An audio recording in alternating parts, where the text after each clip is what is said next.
Hola, ¿qué tal? Buenas noches. Mi nombre es Norma González. Sean cordialmente bienvenidos. En esta ocasión, en CIPSA Trade les traemos un tema de gran importancia.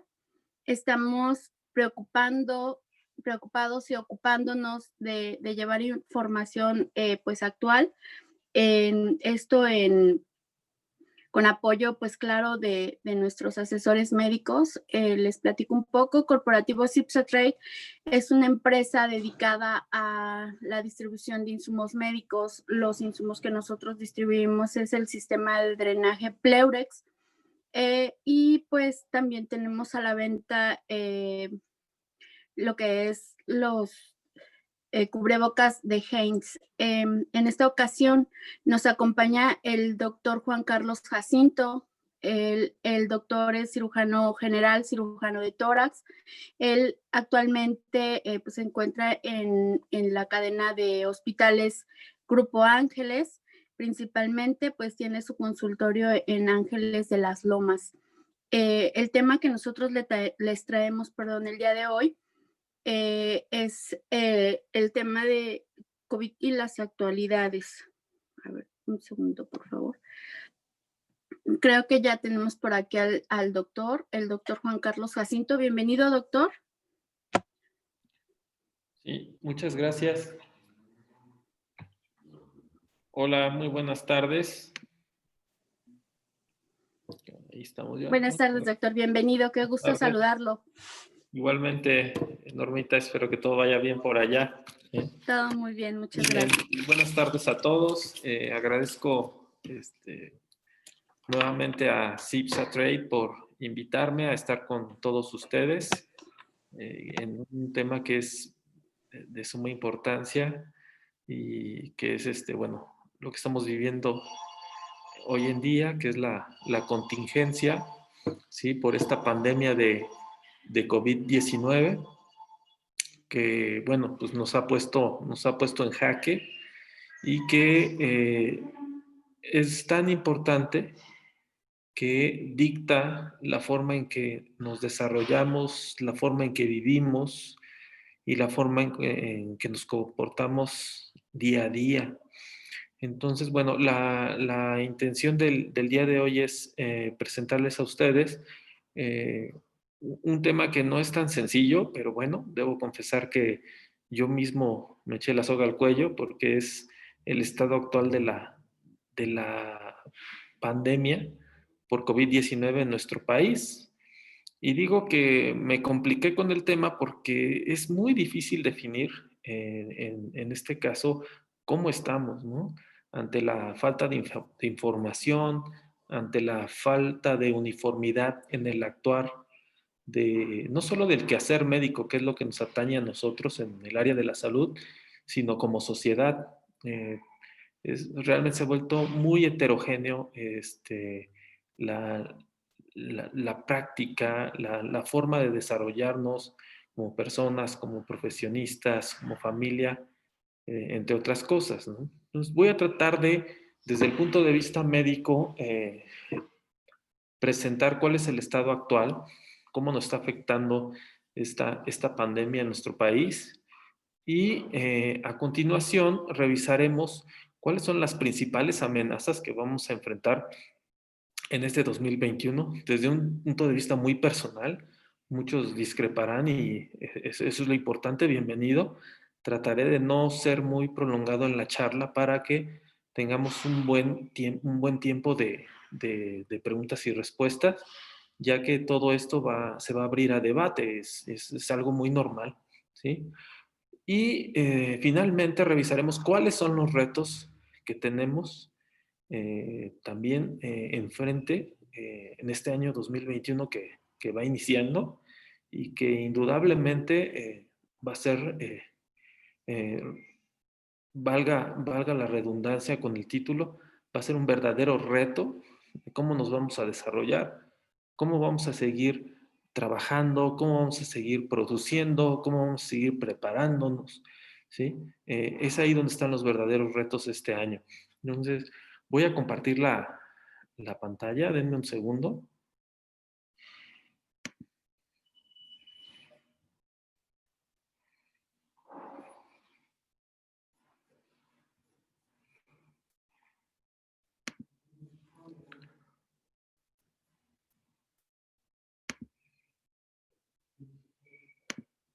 Muy bien, pueden ver la presentación.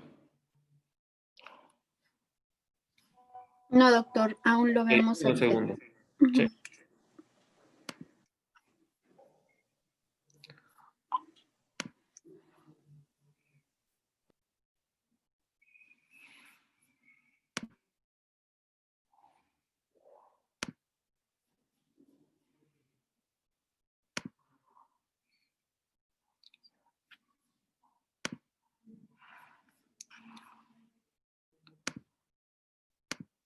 Creo que ahora sí, ¿verdad? Sí, doctor, ya lo vemos. Bueno, pues este es el tema del día de hoy. Ya anteriormente habíamos revisado algunos datos sobre SARS-CoV-2. El año pasado, el día 11 de marzo, la OMS lo declaró como una pandemia, ¿sí? Y se emitió el exhorto a los gobiernos a tomar las medidas de contención y de control. Y a partir de eso, bueno, pues ya vamos casi a un año en, en nuestro país y vamos a ver cómo nos ha ido, ¿sí? ¿Cuál es el estado actual de esta pandemia? Entonces, utilizando uno de los, vamos a decir, generadores de información más exactos, ¿sí? Que es eh, el monitor, la aplicación, el monitoreo que está haciendo la Universidad Nacional Autónoma de México, pues podemos tener un registro un poquito más aproximado a la realidad de lo que ocurre día a día en cuanto a la infección por SARS-CoV-2. ¿Sí? Entonces, hasta el momento tenemos una casuística acumulada de más de 1.365.000 casos. Esto se ha actualizado y al día de hoy se ha hablado de 1.500.000 de casos acumulados, ¿sí? Con un registro de casi 130.000 defunciones y con casos activos registrados, ¿sí? De casi 40.000. Desafortunadamente, los focos rojos se prendieron hace algunos días y se dio lugar a mucho debate debido a la tasa de letalidad en nuestro país por la infección por SARS-CoV-2, ¿no? Que es de 9.5%. De hecho, vamos a ver más adelante que algunas universidades nos rankearon como el primer lugar en tasa de letalidad. Entonces, pues sí nos hizo hacer un poco de reflexión sobre dónde está el problema y qué es lo que estamos haciendo, de por qué se están muriendo tantos pacientes por infección por coronavirus, por COVID-19 en este caso, ¿no? Eso es lo que les comentaba. John Hopkins en un reporte nos situó como el país número 1 en cuanto a tasa de letalidad, ¿sí? Entonces, normalmente fallecen 9 personas por cada 100 que se infectan que desarrollan enfermedad de COVID-19, ¿sí? Esto tomando en cuenta las 20 naciones más afectadas, ¿ok? Este es un poquito de datos en cuanto a cómo estamos en todo el mundo, ¿sí? Hay 92.3 millones de casos acumulados, 51 millones, la mitad recuperadas, y la mortalidad global es de casi 2 millones, ¿no? Eh, de los países más activos, indudablemente, pues Estados Unidos ha reportado 23.1 millones de casos y el número de muertes, 385.000. Si nosotros sacamos la tasa de letalidad, que es el número de muertes por cada 100, pues indudablemente, aunque tienen 385.000 muertes, solo recuerden cómo estamos nosotros, ¿no? Nosotros tenemos 1.500.000 de casos y tenemos 150.000 muertes. Ellos tienen 23 millones de casos y tienen 385.000 muertes. Entonces, algo está sucediendo y debemos identificar dónde está el problema.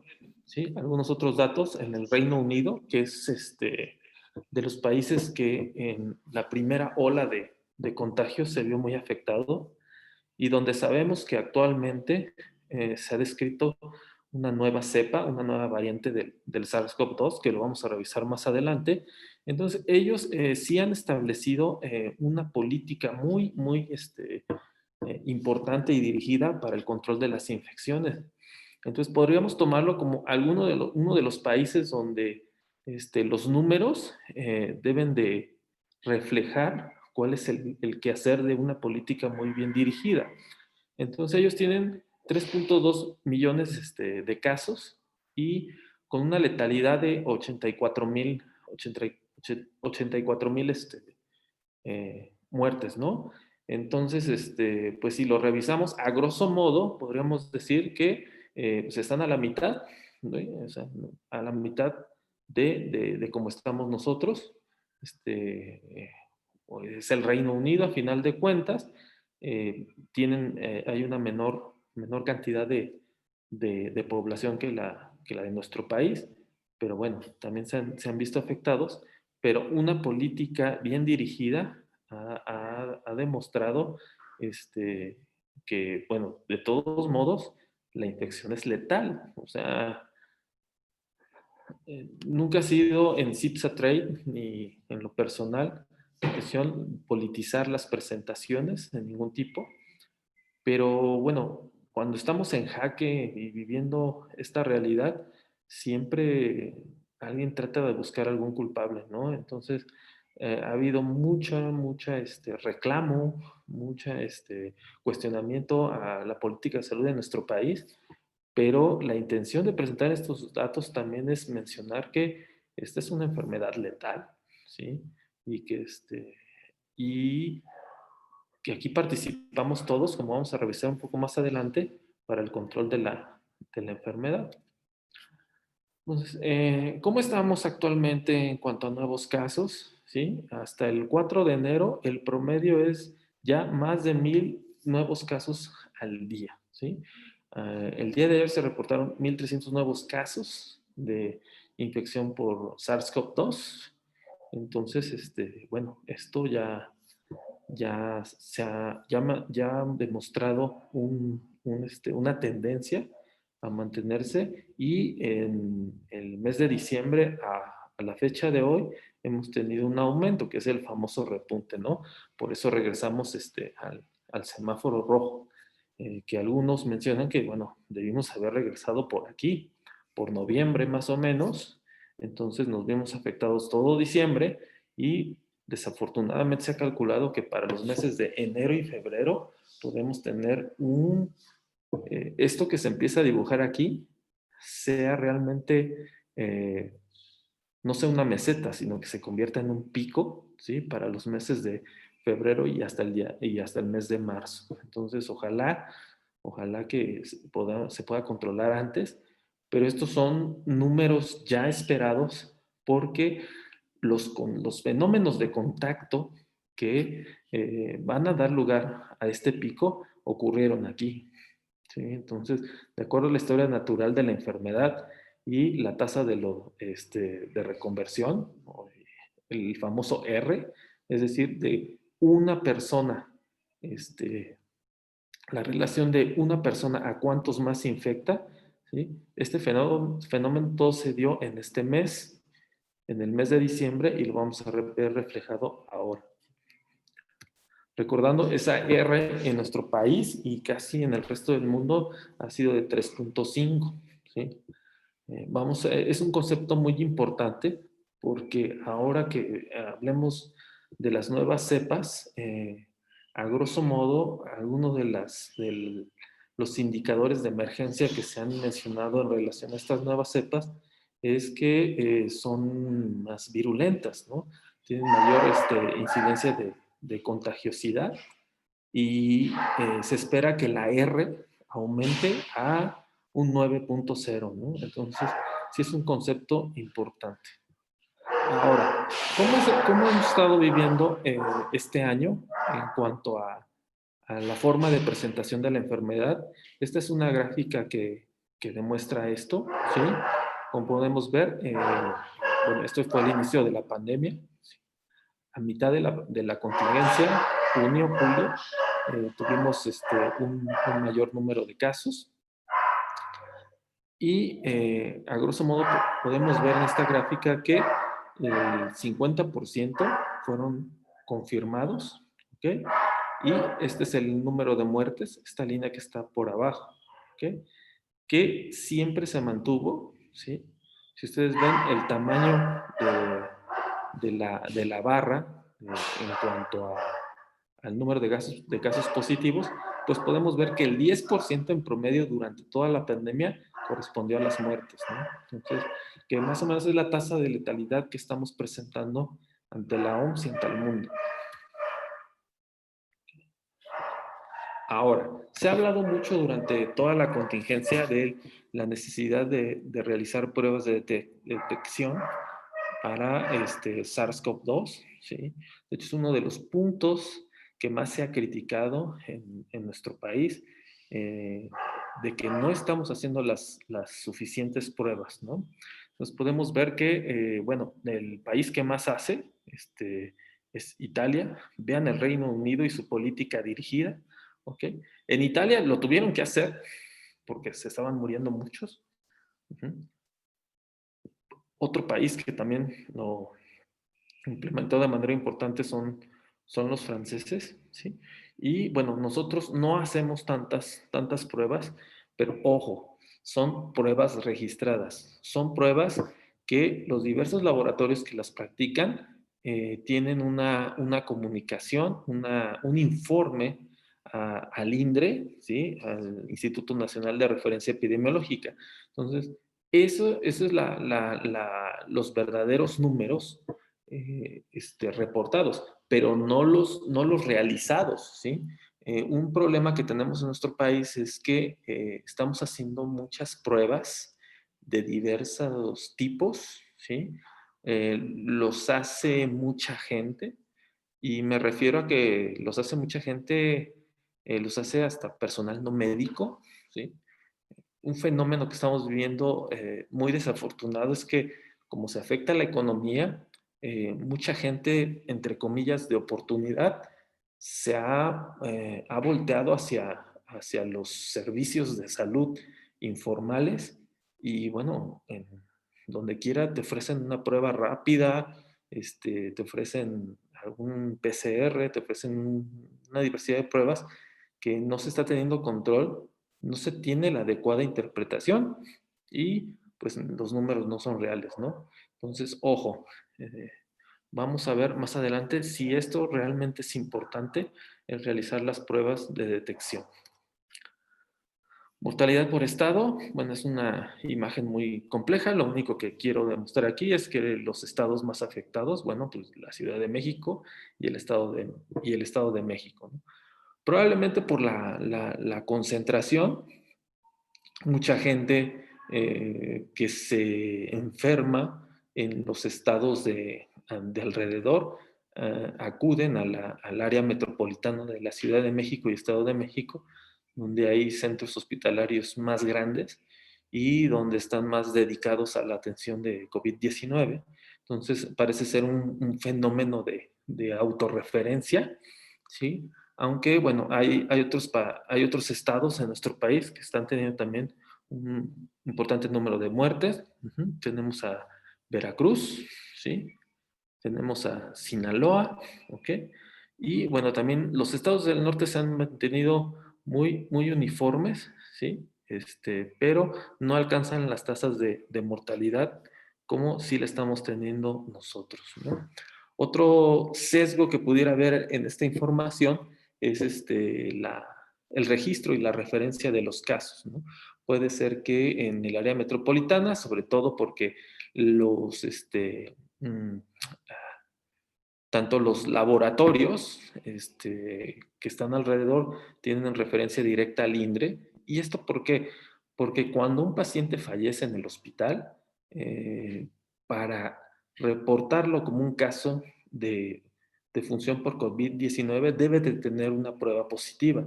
Si no es así, se reporta como probable caso de COVID-19.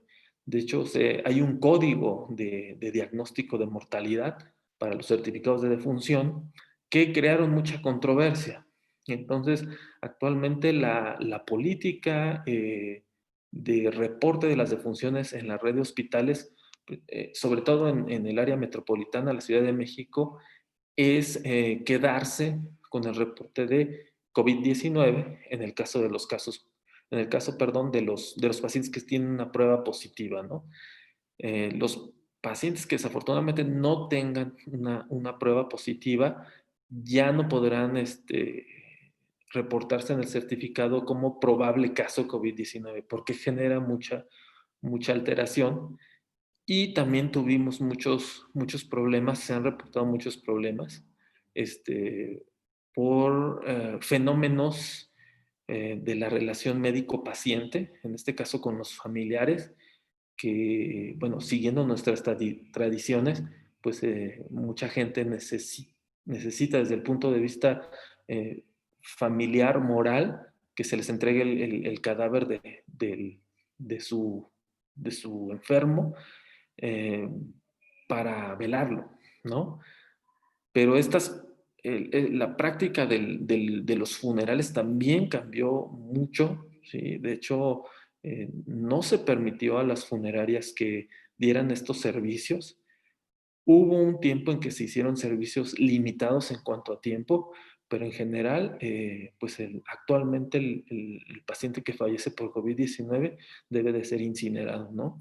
Entonces, realmente son cosas no escritas, cosas no reportadas, pero es lo que se está viviendo actualmente en el país. Bueno, entonces, en resumen, ¿cómo estamos? Pues la contingencia nos tiene en jaque. Eh, Estamos con una tasa de letalidad alta y debemos de definir, y estamos en el proceso de definir dónde está el problema. Es el control de la diseminación de la enfermedad, es en la forma que estamos tratando a nuestros pacientes, ¿sí? O es un conjunto de todo. Si ustedes me lo preguntan, yo creo que es un conjunto de todas estas responsabilidades epidemiológicas y de atención a la salud que no nos están quedando, no están quedando muy claras. Entonces, vamos a revisar dentro de las amenazas cada punto de esto que estoy mencionando. La principal amenaza actualmente es que con el repunte de casos, ¿sí? Sobre todo estos últimos par de meses, la ocupación hospitalaria ha aumentado. Se ha reportado una ocupación hospitalaria hasta el día 11 de marzo de un 88%, ¿sí? Y esto es variable de acuerdo a cada hospital. La mayoría de los hospitales, sobre todo los privados, tienen una ocupación del 98%.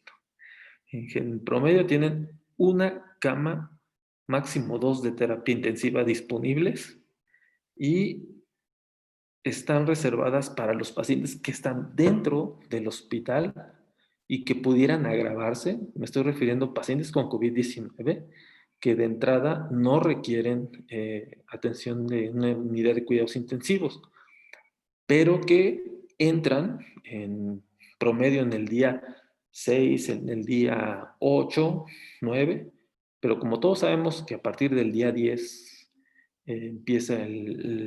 son los días críticos del 10 al 15, lo que estaba pasando en los hospitales es que los pacientes se ponían mal, se agravaban y no tenían un lugar a donde seguir atendiéndolos debido a que tenían pues la terapia intensiva llena. Entonces, a partir de esto, ya todos los hospitales que sí tienen un protocolo de atención dirigida a COVID-19 dejan disponibles una o dos camas cuidando este fenómeno que se da dentro de la historia natural de la enfermedad. ¿Okay? Entonces, esto es lo principal que debemos de entender, que la ocupación hospitalaria es casi al 100%. Por ahí dicen, no hay camas. No, sí hay camas, pero no son para atención de COVID-19. Muchos hospitales han decidido no participar de la atención de la infección por SARS-CoV-2. Entonces, siguen trabajando y atendiendo, obviamente, a toda la población no COVID, incluso grupos hospitalarios grandes, privados, definieron 1 o 2 hospitales que van a atender específicamente COVID-19 y el resto atenderán a la población no COVID. Esto también se ha visto, es una verdadera amenaza porque eh, en cuanto al sector de atención pública, Secretaría de Salud, bueno, en el caso de los que tienen derecho a audiencia, IMSS o ISSSTE, la mayor parte de los hospitales se ha dedicado a atender COVID y desafortunadamente se ha dejado de lado la atención de todos los pacientes con el resto de enfermedades crónicas, o sea, cardiópatas, nefrópatas, enfermedades de la colágena, este, enfermedades metabólicas, obviamente diabetes. Todos estos pacientes están sin seguimiento y sin una atención real. La, la, la verdad es que si un paciente tiene algún problema relacionado a su enfermedad y va a su hospital, si es COVID, pues no hay un servicio de urgencias para ellos, no hay consulta externa, entonces se ven obligados a buscar dentro, o sea, alguna alternativa de algún hospital que sí se haya quedado para atender al resto de la población, o bien buscar la atención privada, ¿sí? Entonces, esto también ha dado un área de oportunidad a los hospitales de segundo nivel privados pequeños, clínicas, ¿sí? Donde han tenido un aumento del número de pacientes por atención de otras instituciones de seguridad social, ISSSTE o IMSS, porque pues ellos no tienen en este momento el servicio que realmente tenían, ¿no? Entonces, bueno, también hay empresas, hay hospitales, atención a la salud que se han visto beneficiadas por estos fenómenos epidemiológicos y de atención. No obstante, también los ha obligado o los debe de obligar a que mejoren sus procesos de atención. ¿Ok?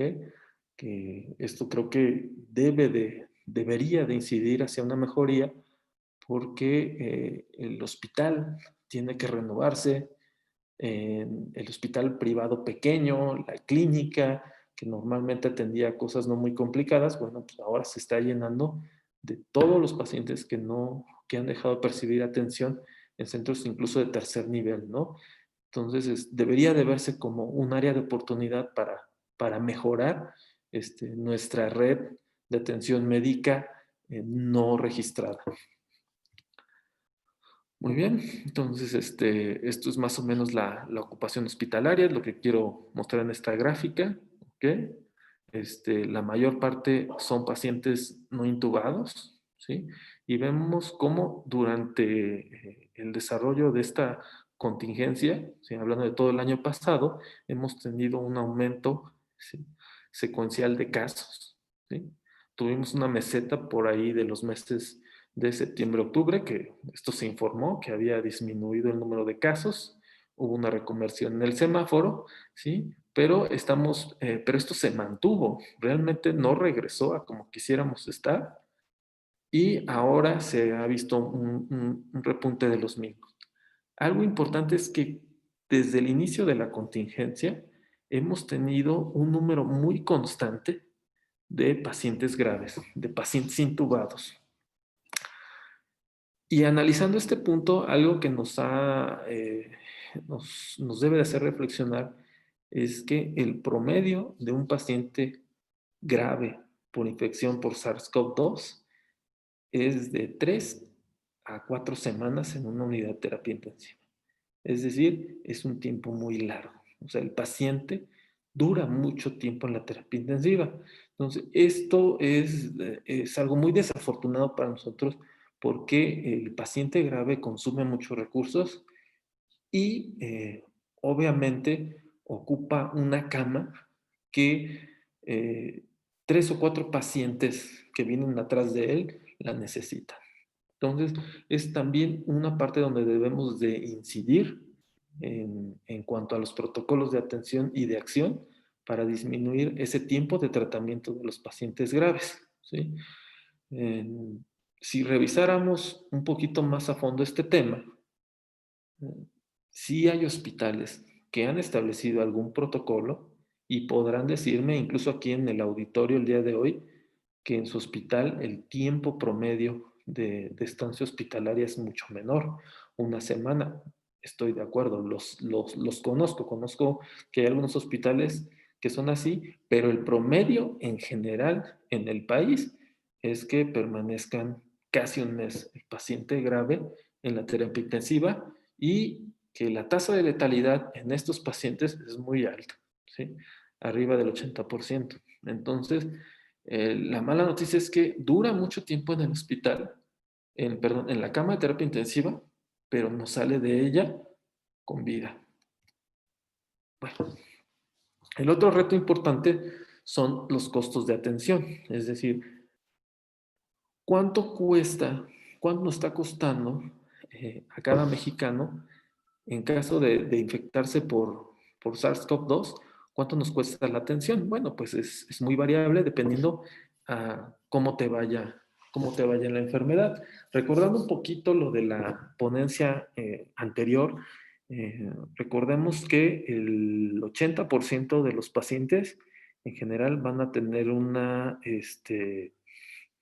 enfermedad moderada leve, que no va a requerir hospitalización.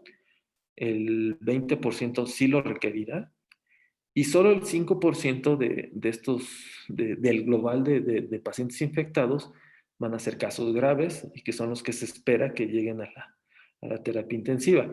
Esto la verdad es que es muy preocupante y lo estamos viviendo todos los días porque, bueno, si somos 120 o 130 millones de mexicanos y sacamos los números, pues indudablemente esto nos va a rebasar, nos está rebasando, ¿ok? Entonces, en el mejor de los casos, un paciente que no se hospitaliza gasta casi 13,000 pesos en la atención de un caso leve de infección por coronavirus. Esto es en cuanto a promedios, ¿ok? Pero si el paciente está grave y requiere estar intubado, ¿sí? Perdón, este es ingreso a la unidad de terapia intensiva no intubado, ¿sí? Casi 900,000 pesos. Pero si te intuban, ya estás, muchos me dirán, no, pues no hay tanta diferencia, pero bueno, pues estamos hablando de casi 1,000,000 de pesos de atención por un paciente intubado, ¿ok? Y estos son algunos promedios que no se han actualizado. Repito, en el sector de los pacientes críticos, la estancia promedio no es de una semana, que reflejaría este costo aproximado. La estancia promedio es de un mes, entonces no queremos ni imaginarnos, ¿sí? Quien ha tenido que pagar la atención de terapia intensiva, pues realmente cómo afectó su economía, ¿sí? Entonces, es otra de las amenazas que estamos que ya no es ni amenaza, es una realidad, ¿ok? Entonces, esta gráfica también la pueden revisar después a detalle, refleja el costo promedio, ¿sí? Esto es reportado por la Asociación de Aseguradoras de Atención Médica, ¿sí? Pacientes no graves, hospitalizados, 350,000 pesos en promedio, y la atención ambulatoria aproximadamente 15,000 pesos, de acuerdo a, a la aseguradora que lo reporta, ¿no? Pero indudablemente esto es algo que va a golpear directamente a la economía de la población. La otra amenaza, el otro punto que yo quisiera revisar el día de hoy es lo que mencionaba hace algunos minutos en cuanto a las pruebas de detección, ¿ok? Otra, ¿ok? Indudablemente las personas que tienen síntomas compatibles con COVID-19, hay un estudio epidemiológico, creo que ya a este tiempo todos lo sabemos, no voy a ahondar más en ellos, ¿ok? Ojo, personas que han tenido contacto, el estudio de los contactos. ¿Es realmente importante realizar pruebas de detección? Claro que sí, porque es la única forma que podemos controlar no a los enfermos, a los contactos, ¿sí? Es el verdadero peligro, es el verdadero punto, o sea, cómo romper la cadena de contactos. Esa es realmente la importancia de hacer pruebas de detección, ¿sí? O sea, no, creo que los cuestionamientos, los reclamos al manejo de la contingencia por parte de las autoridades en nuestro país están mal dirigidas, ¿no? O sea, tenemos que entender realmente cuál es la importancia de hacer las pruebas, ¿ok?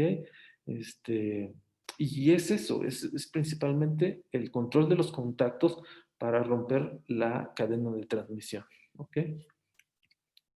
Entonces, ese es un problema porque hay diferentes pruebas para realizar SARS-CoV-2. Y al día de hoy sales a la calle y te las venden en la tienda, ¿sí? Te las venden en la farmacia, te las venden en las redes sociales y cualquiera está haciendo pruebas de detección, incluso personal no médico. Tú dirás, bueno, el punto es hacer más pruebas, ¿no? El problema es que no sabes qué prueba, ¿sí? ¿Cuál es el valor de esa prueba? ¿Cuál es la interpretación? ¿Estuvo bien realizada? ¿Estuvo realizada en el momento ideal para este test? ¿Sí? ¿Cómo lo estamos haciendo? Y esta es una información que no tenemos y se está perdiendo, ¿ok? Entonces, regresando un poquito a recordar cómo es, sobre todo la generación, ¿sí? De anticuerpos en la infección por SARS-CoV-2, ¿sí? Este es IgM, que es el de actividad de la enfermedad, y el de IgG, que es el de memoria.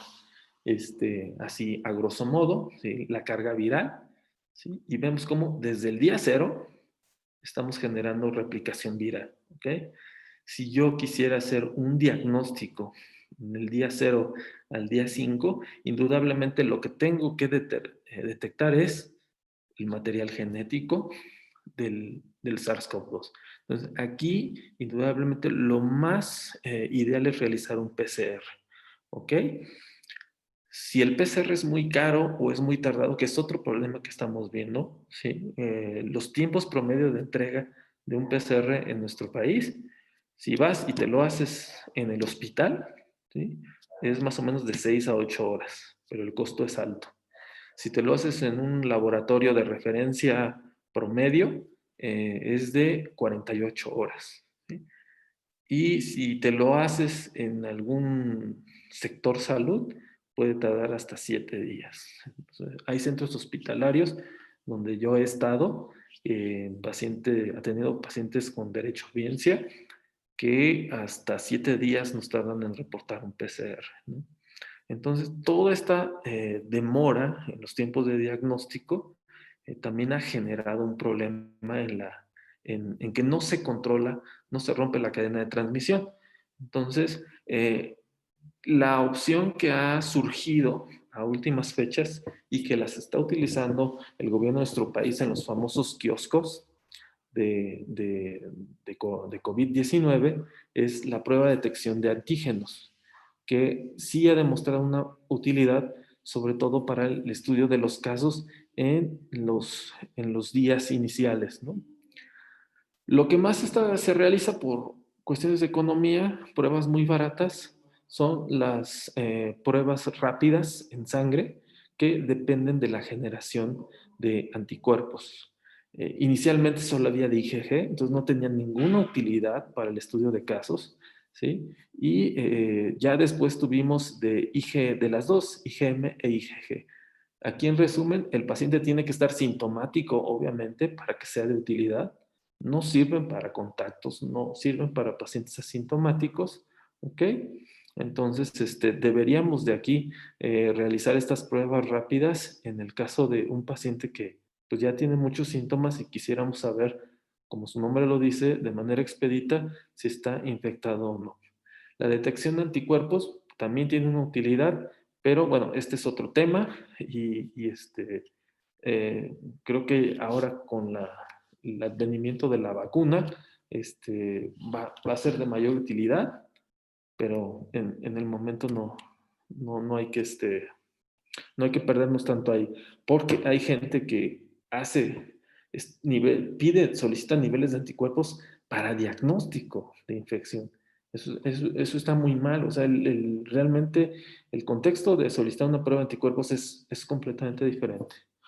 Bueno, ¿qué otros riesgos o amenazas estamos enfrentando el día de hoy? Es que los pacientes, como sabemos, el 80% tienen atención ambulatoria. Entonces, los pacientes están siendo atendidos en casa y reciben una serie de recomendaciones o de medicaciones a distancia. ¿Ok? Entonces, aquí tenemos a la doctora Letze de la Torre, actual directora del CENSIDA, pero que es parte del panel de expertos del gobierno federal para el control para la atención de esta contingencia.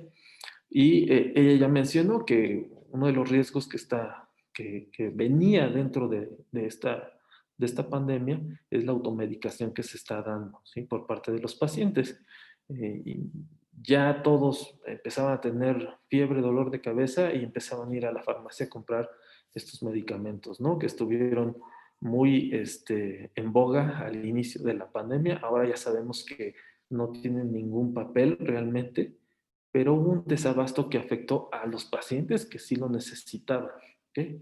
Actualmente estamos con el boom de la dexametasona y de algunos otros esteroides que se están usando. No es raro llegar o recibir a un paciente ya premedicado con esteroides y esteroides de diferente tipo y a diferentes dosis. Entonces, esto pone en riesgo a los pacientes de desarrollar otro tipo de trastornos, ¿sí? Recordemos que los esteroides no son inocuos.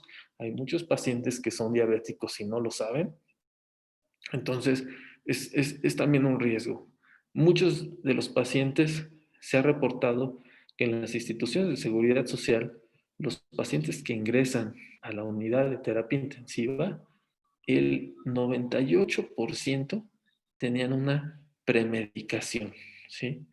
Eh, y solo el 50% de ellas había sido prescrito por un médico. Entonces, estamos empezando a ver el fenómeno social de a mí me dieron esto, o yo fui al médico, ya pagué la consulta, esta es la receta, para que no pague, pues empieza a tomar esto, ¿no? O esto es lo que se está usando, etcétera, etcétera. O sea, estamos realmente viviendo una situación social muy, muy complicada que nos pone a nosotros mismos en riesgo. El virus es una amenaza, no lo compliquemos más, ¿sí? ¿Y de qué decir de los antibióticos, no? Acitromicina, quinolonas, algunos otros antivirales, por ejemplo, Tamiflu, ¿sí? El famoso Celtamivir, que también muchos pacientes lo están recibiendo. No tengo el dato real de cuántos pacientes, pero no es raro ver pacientes que ingresan por infección por COVID que están siendo tratados con el oseltamivir, ¿ok? Otro riesgo, bueno, es que en el contexto de la infección por COVID, sabemos que es un estado en la enfermedad, conlleva al paciente un fenómeno procoagulante, parte de la fisiopatología del daño pulmonar del virus, así es, y muchos pacientes tienen indicación muy específica de ser anticoagulados. Entonces, muchos pacientes están anticoagulados en su casa, ¿sí? También aquí regresamos un poquito, va de la mano con el desabasto. ¿Cuántos pacientes van a la farmacia y ya no encuentran una dosis de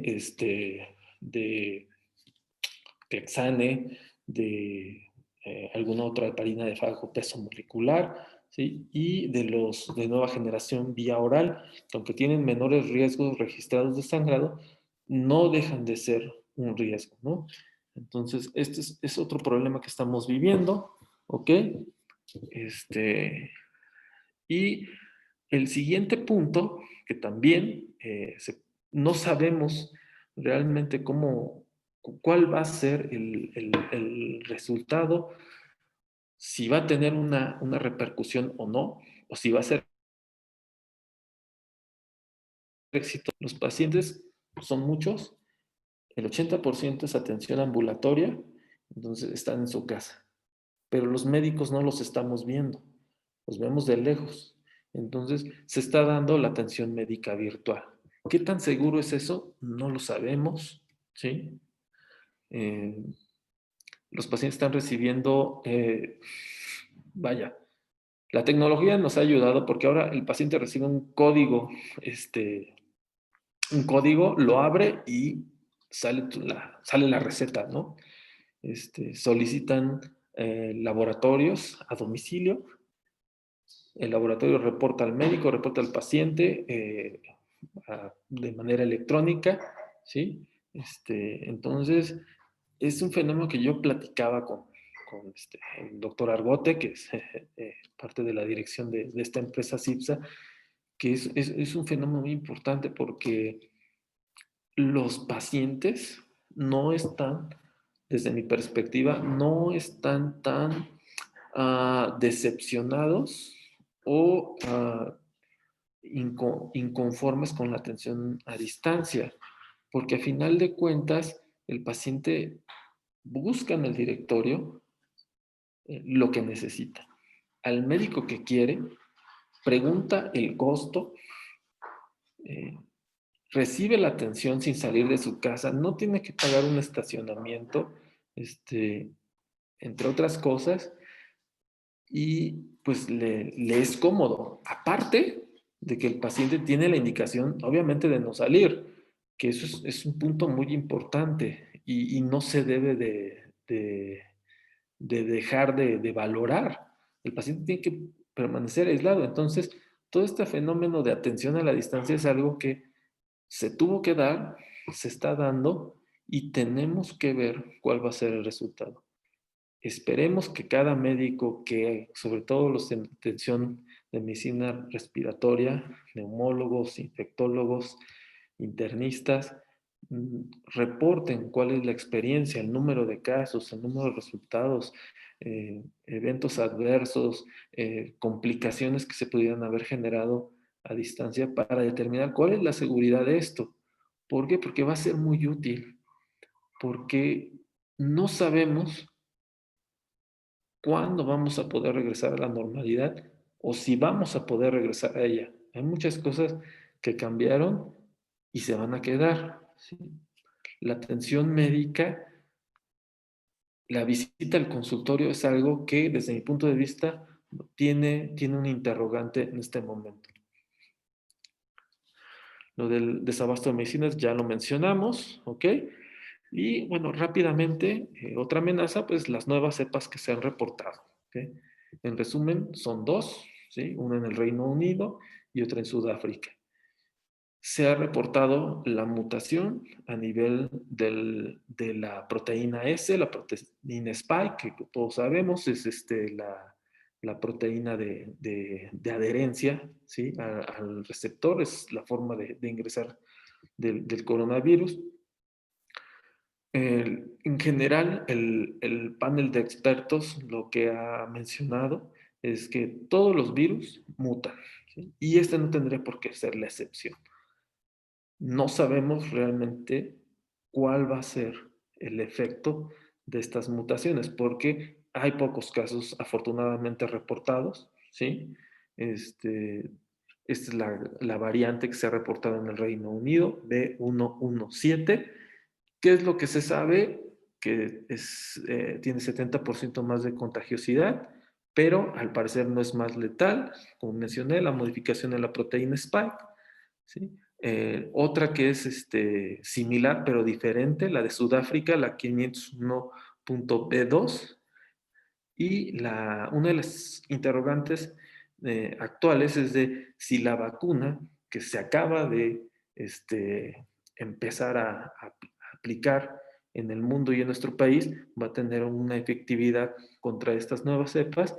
Entonces, como todas tienen la misma base y a final de cuentas hay una modificación en la proteína Spike que las vacunas precisamente es el target, ¿sí?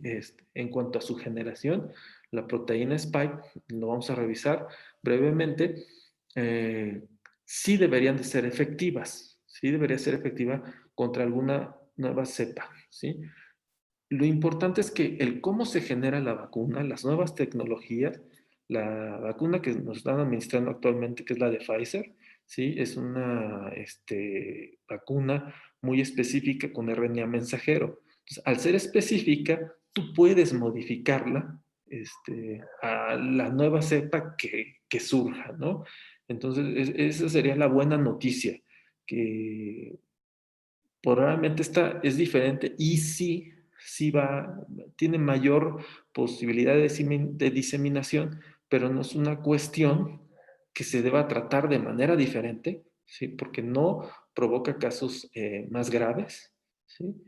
Y en resumen, lo que tenemos que hacer es lo mismo que con la que nos está poniendo en jaque ahorita, ¿no? En resumen, los expertos de diversos países lo que dicen es no entremos en pánico y no nos distraigamos, ¿sí? Lo que tenemos que hacer es romper la cadena de contagios, primero con SARS-CoV-2, ¿sí? Y después te preocupas de que si muta o no muta. ¿Sí? A mí me encantó este pensamiento y este análisis del director de esta agencia de, bueno, de lucha contra COVID-19 en el Reino Unido, el doctor Jeff Barrett, ¿sí? Donde menciona que realmente la diseminación de una enfermedad en general, y en este caso de coronavirus, depende no solo del comportamiento del virus, ¿sí? De si mutó o no mutó, etcétera, sino es un comportamiento de las características del mismo, de lo que hace el virus y de lo que hacemos nosotros. Se requieren las dos cosas. Entonces, si una de estas cosas no participa para la transmisión, que está en nuestras manos, que es lo que nosotros hacemos, podríamos controlarlo. Muy bien, ¿cuáles son los retos?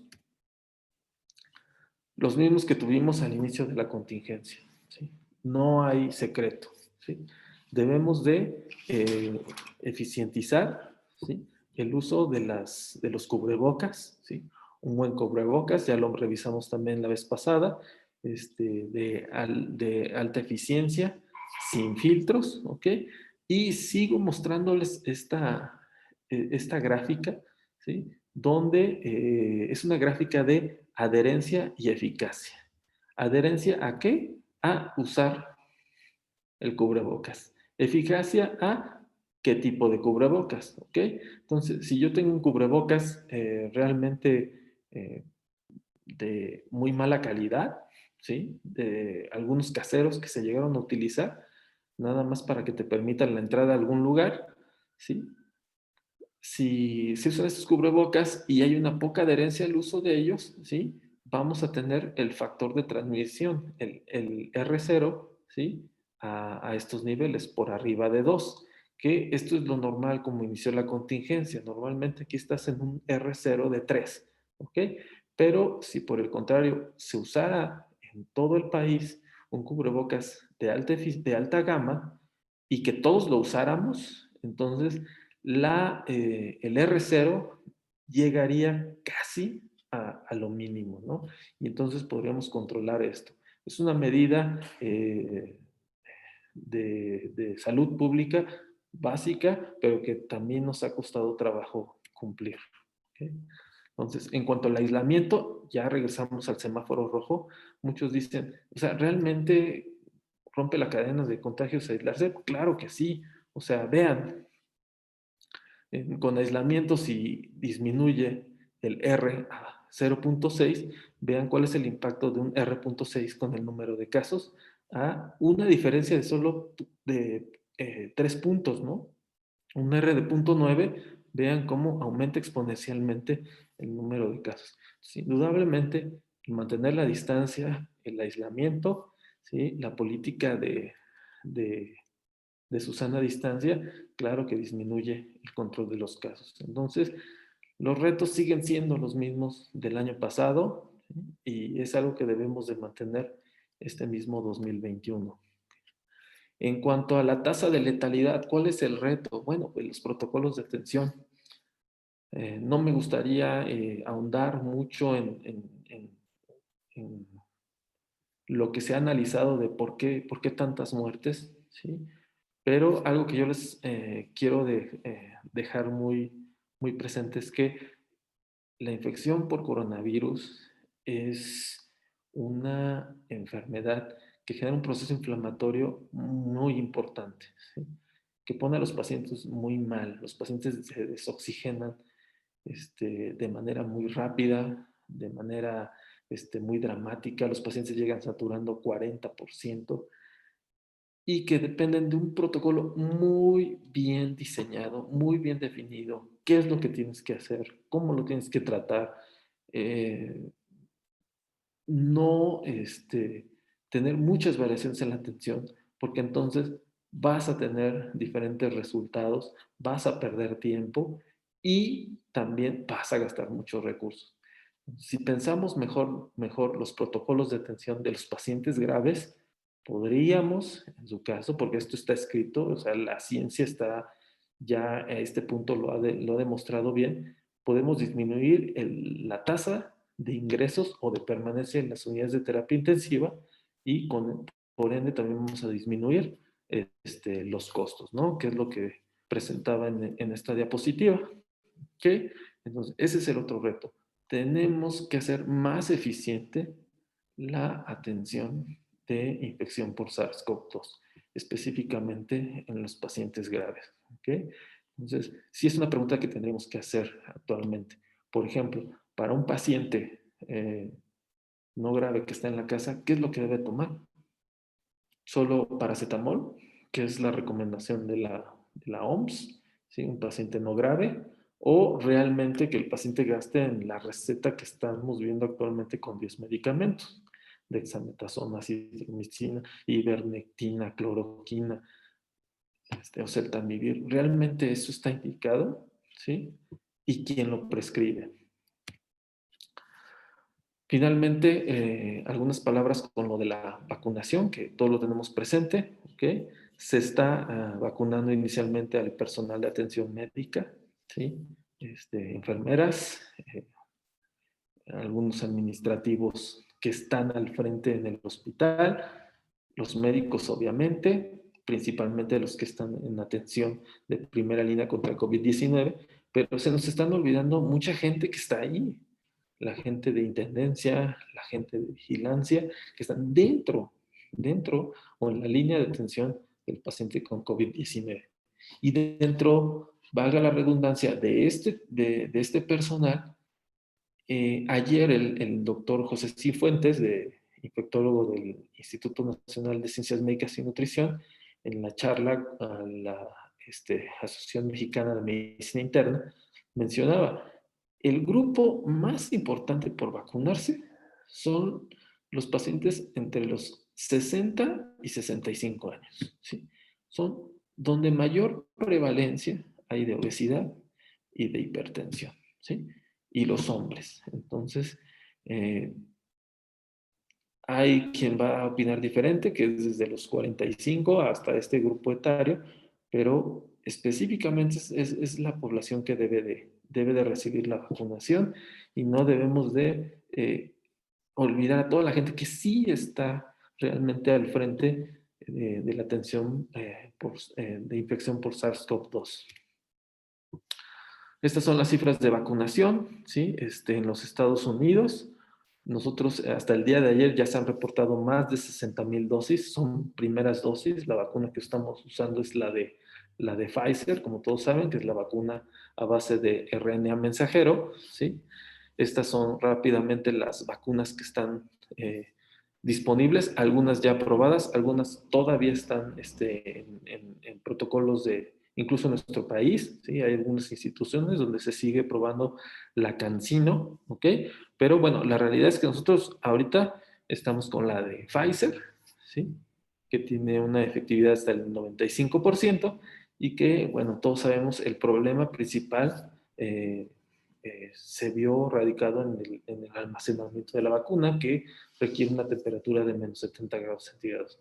Esto complicó un poquito las cosas, pero ya en algún par de meses, se informaba ayer también por parte del doctor Cifuentes, que, bueno, vamos a tener ya la otra vacuna, que es la de AstraZeneca, que va a tener, bueno, ya no va a tener este problema en cuanto a la conservación, pero, bueno, la efectividad en algunos protocolos demostró una disminución de efectividad que se compensa con una segunda o tercera dosis. Bueno, esto ya lo veremos.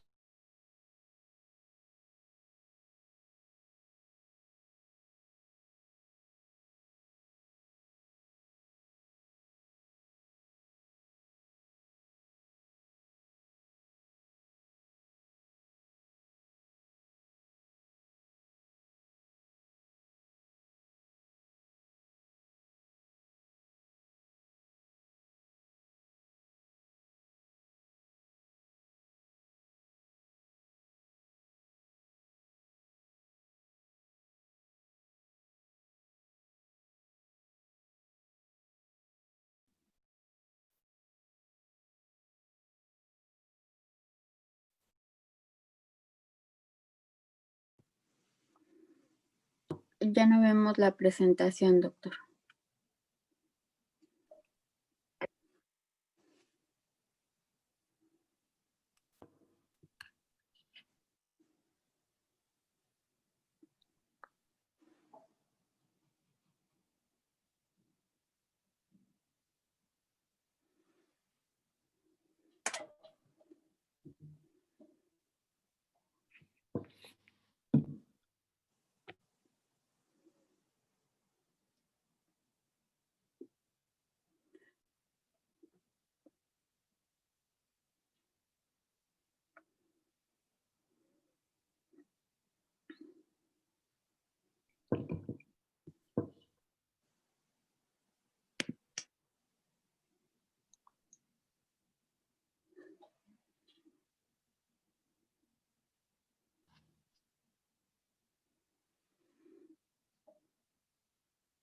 Les ofrecemos disculpas, tuvimos un problemita técnico, pero enseguida continuamos.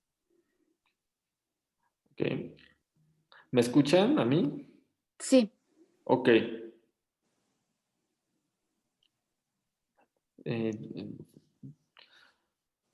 ¿Tú ves lo de las preguntas? Yo las veo. Ok. Sí, sí tenemos varias preguntas por acá, permítame.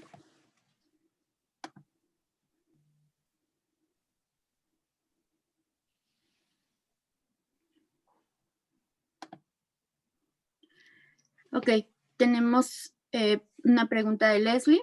Leslie le pregunta si las pruebas anticuerpos se recomiendan cuando el paciente es asintomático y si se puede realizar una vez pasado el cuadro de la enfermedad para saber si se generaron anticuerpos. Sí, con mucho gusto. No, en general las pruebas de anticuerpos no están recomendadas para pacientes asintomáticos, sobre todo para pacientes que no tienen el antecedente de haberse enfermado por COVID-19, ¿sí? Perdón, por SARS-CoV-2 y haber tenido COVID-19, ¿sí? Si no tienes la certeza de que te tuviste COVID-19, no tendrías por qué ver tu estado de inmunidad, ¿ok?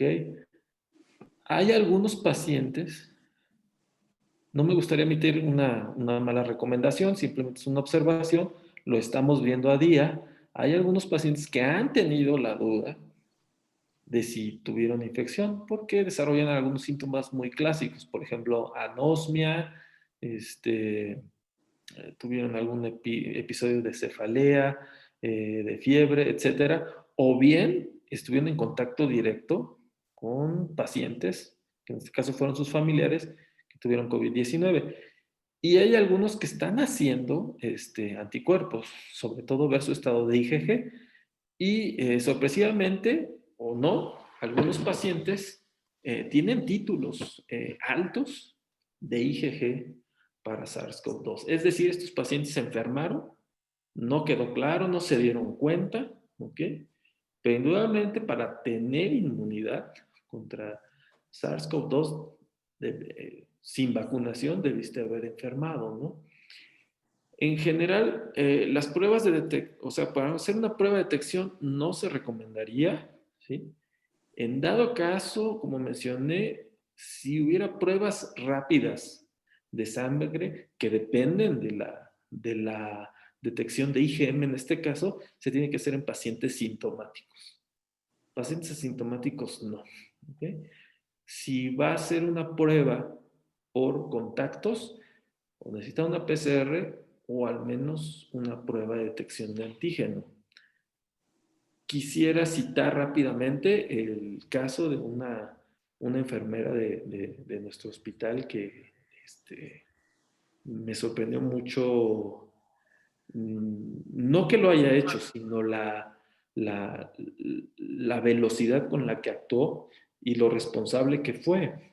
Su esposo enferma de COVID-19, va, haces una prueba, sale positiva el PCR, inmediatamente se pone en contacto con un infectólogo y le dice, doctor, somos 8 en la casa y los 7 estuvimos en contacto con el jefe de la familia, ¿no? Con el papá. Entonces, hacen prueba de antígeno los 7 y son negativas, ¿sí?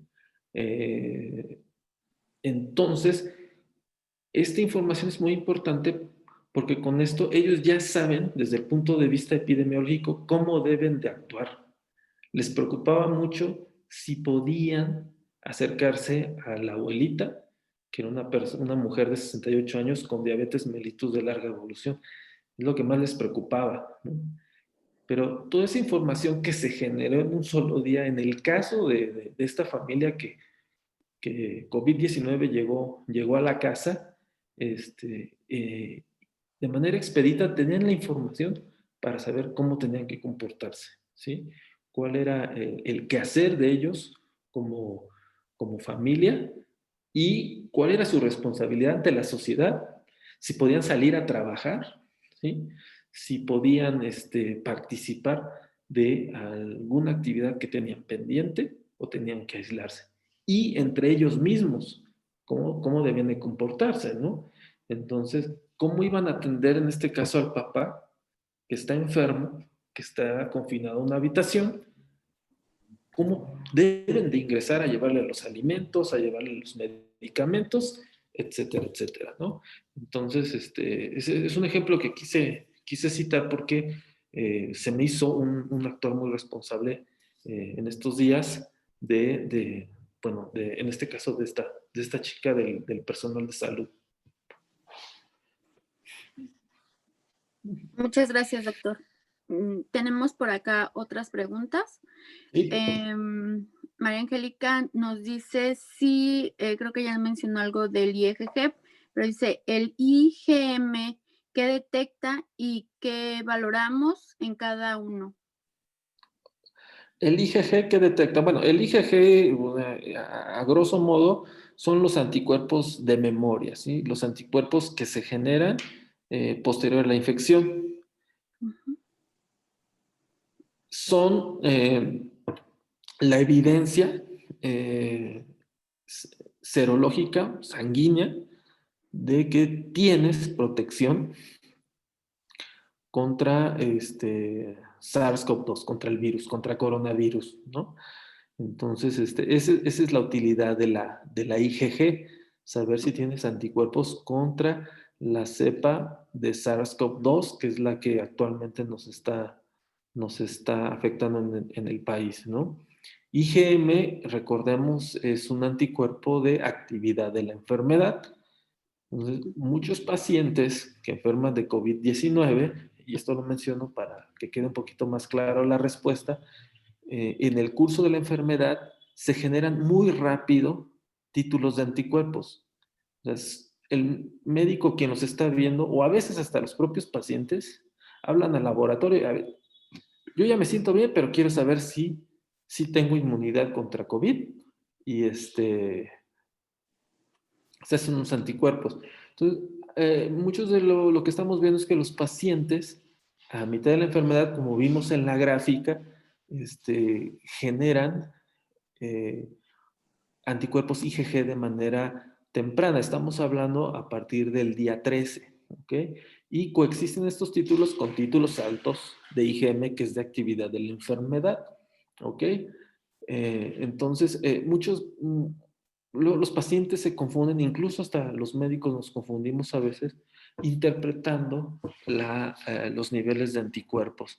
Entonces, la recomendación es que los anticuerpos se hagan, ¿sí?, un par de semanas después, cuando el paciente ya no tenga síntomas, ¿ok? Y lo ideal, después de haber enfermado por coronavirus, SARS-CoV-2, es que tengas una IgM negativa, es decir, ya no tengo actividad de la enfermedad, y un IgG alto, es decir, generé anticuerpos, ¿sí? Estoy protegido. Y esa inmunidad, bueno, inicialmente se reportaba que duraba primero de 3 a 4 meses, se extendieron la evidencia empezó a informar de inmunidad de 4 a 6 meses, y ahora tenemos muchos pacientes que tienen inmunidad hasta un año después esto empezó precisamente hace poco más de un año, y están reportándose ahora los números de esos pacientes, indudablemente en China y en Europa, de que tienen inmunidad un año después de la enfermedad. Correcto, correcto, doctor. Muchas gracias. Luis Armando nos pregunta, en caso de que ya hubiese tenido el virus y en el caso de las vacunas, pregunta él si se puede vacunar o tendrá efectos secundarios. No, se debe de vacunar. Sí, de hecho esto es algo que, cito mucho al doctor José Cifuentes, que es una autoridad, él es infectólogo, y bueno, es un experto y está al frente en nutrición en cuanto a la atención a la contingencia por COVID-19. Lo cito porque, bueno, yo no soy infectólogo ni la persona más calificada para hablar de ello, pero él le preguntaban esto de manera específica. Y sí, o sea, da una explicación muy, muy lógica, ¿no?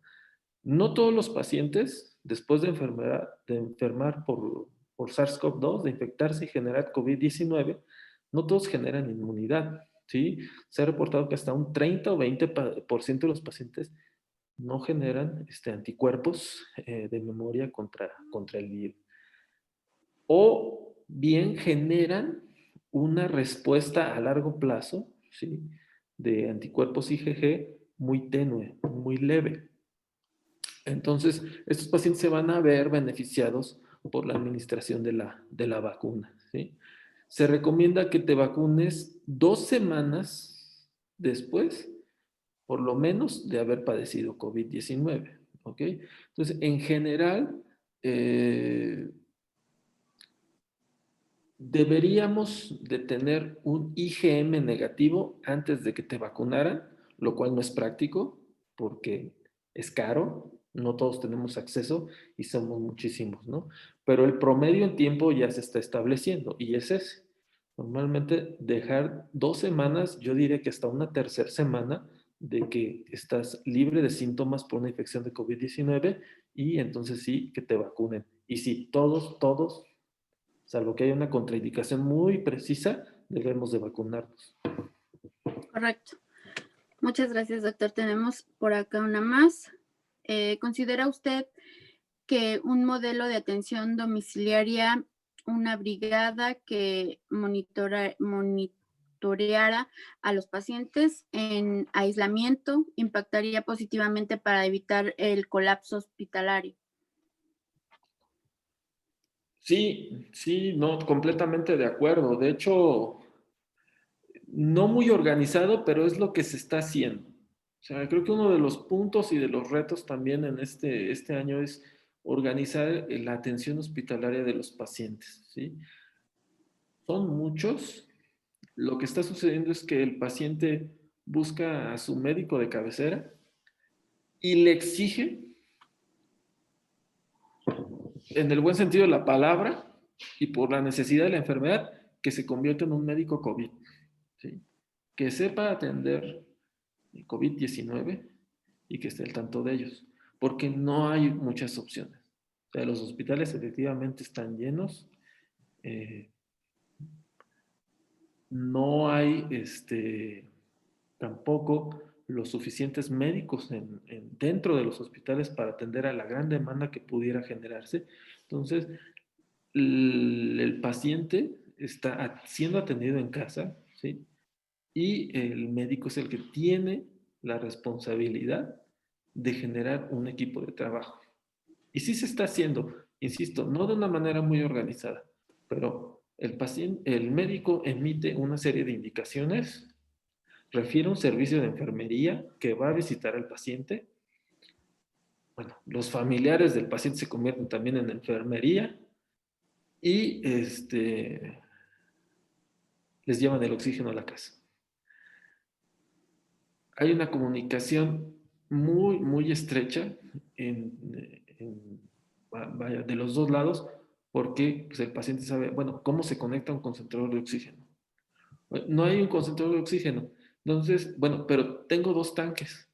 Bueno, hay como 4 o 5 tipos de tanques diferentes, ¿no? ¿Cuánto flujo te da cada uno? Híjole, bueno, no sé. Entonces, sí, indudablemente, si pudiéramos tener una brigada de este tipo, sería fenomenal. Es muy complicado porque son muchos pacientes, ¿sí? Y el personal de salud es escaso. No obstante, incluso como área de oportunidad, bueno, hace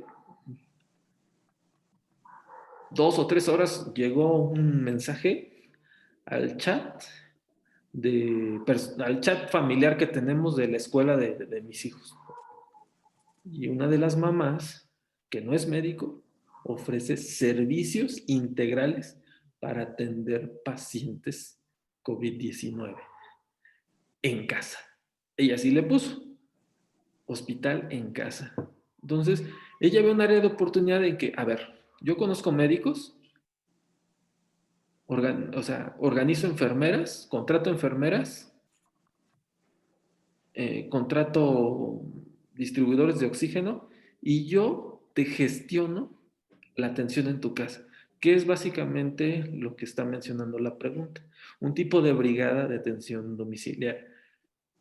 Entonces, le resuelves al paciente, ¿sí?, una necesidad que está viviendo en este momento, ¿no? Entonces, sería ideal, sí, es muy complicado. Lo que creo que tenemos que generar, y hay una pregunta más arriba sobre si tendríamos que cambiar las recomendaciones, las formas de actuar.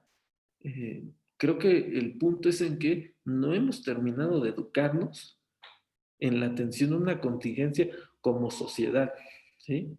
O sea, estamos dirigiéndonos, dándole mucha responsabilidad al personal de atención a la salud, pero este es un problema de todos. Entonces, creo que debemos de incidir más en la educación, de concientizar primero qué es lo que está pasando realmente y número 2, cómo actuar, cómo sumarnos en la atención de, el control de esta pandemia.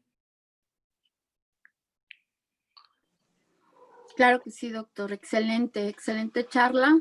Le dejan muchas felicitaciones. La verdad es que es un tema muy importante. Le agradecemos mucho que nos acompañe, que esté con nosotros en este proyecto. Ya sabe que está usted en casa y pues la verdad es que es un tema muy importante. Debemos como sociedad, como dice usted, educarnos un poquito más y pues estar al pendiente, cuidándonos nosotros, cuidamos a los demás y pues de eso se trata. Muchísimas gracias, doctor. Siempre sea usted bienvenido. En esta ocasión, pues por el tiempo nos tendremos que retirar, pero pues dejamos la puerta abierta y pues nos vemos muy pronto. Cuídese mucho, un gusto siempre saludarlo. Gracias, Normita, gracias a todos, y muy buenas noches a todos. Vamos a cuidarnos y pues vamos a seguir luchando contra esta enfermedad, porque tenemos que controlarla para regresar a nuestra normalidad. Así es, doctor. Buenas Muchísimas noches. gracias. Buenas noches. Muchas gracias a todos ustedes que nos acompañan. En esta ocasión, pues, como les comentamos y el doctor nos informa, es muy importante que sigamos con los cuidados que siempre debemos tener. Y pues nosotros como empresa preocupándonos y ocupándonos para llevar siempre la mejor ayuda, digamos, a todos nuestros pacientes y nuestro auditorio en este caso, pues les comento que tenemos nosotros la distribución del cubrebocas Heinz. Este cubrebocas es 100% algodón, son 3 capas y pues si ustedes gustan comunicarse con nosotros, en este momento tenemos paquetes de 10 piezas por 299 el de adulto y 219 el de niño. Les agradecemos mucho su asistencia. De verdad es importante que nos sigamos cuidando. No olviden sus protecciones y pues lavarnos constantemente las manos y usar el gel. Cuídense mucho. Tengan muy buena noche. Un gusto saludarlos.